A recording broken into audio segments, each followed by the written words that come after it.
జగన్ గత 5 ఏళ్ళు అరాచకం చేశాడు. మేము వచ్చాక చాలా అభివృద్ధి పథంలో నడుస్తుంది అంటున్నాడు చంద్రబాబు నాయుడు. అసలు ఆ అరాజకాలు అనేది చంద్రబాబు నాయుడు గారు చేస్తారు. జగన్మోహన్ రెడ్డికి అసలు ఆ కాన్సెప్ట్ లేదు. వాళ్ళ నాన్నగారు వంశం, వాళ్ళ నాన్నగారు కాన్సెప్ట్ కాడ నుంచి అసలు ఆ అరాజకాలు అనేది ఆయనకి తెలియదు.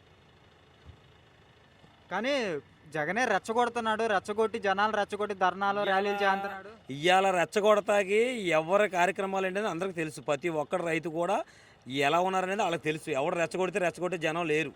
వాళ్ళకి ఇవాళ ఇబ్బంది వచ్చింది. సూపర్ 6 అన్నాడు. సూపర్ 6 ఏమైపోయింది? కంటికి కనపడలేదు. ఏముంది సూపర్ 6? అసలు అది మేనిఫెస్టోలో కాగితం మీద ఉంది. ఎవరికి అమలు ఏమీ చేయలేదు.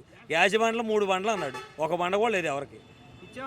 ఎక్కడిచ్చారు? అసలు ఒక బండ కూడా లేదు. గ్యాస్ బండ్ అనేది తల్లికి వందనం అసలు 30% కూడా ఎవరికి పడలేదు. ఇంకా ఫ్రీ బస్ అన్నాడు. ఫ్రీ బస్ ఎందుకు సుఖం? దేనికన్నా ఉపయోగం ఉంది దానివల్ల? దేనికి ఉపయోగం లేదు ఫ్రీ బస్ వల్ల.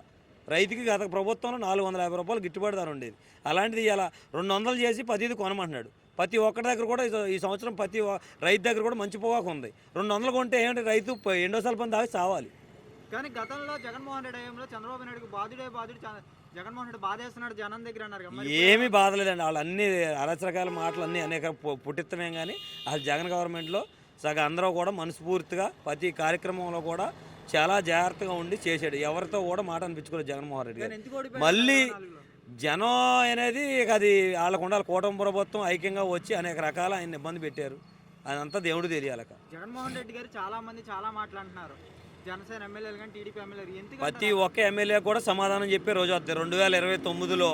2029లో గెలిచి చూపించమని కూటమి ప్రభుత్వం ఈసారితో తొంగలో తొక్కుపడదెంగుతాం. నిజంగా మీరు గతంలో టీడీపీ కార్యకర్తల నాయకులు హింసించారా? మేము ఎవరిని హింసించలేదు. వాళ్ళు దురాశగాలని వాళ్ళు చెప్పుకోవడమే. మేము ఎవరిని హింసించలేదు. అసలు మా ప్రభుత్వంలో అసలు ఇన్ని కేసులు కూడా లేవు. ఇప్పుడు మా ఎమ్మెల్యేలని బోల్డ్ కేసులు పెడుతున్నారు.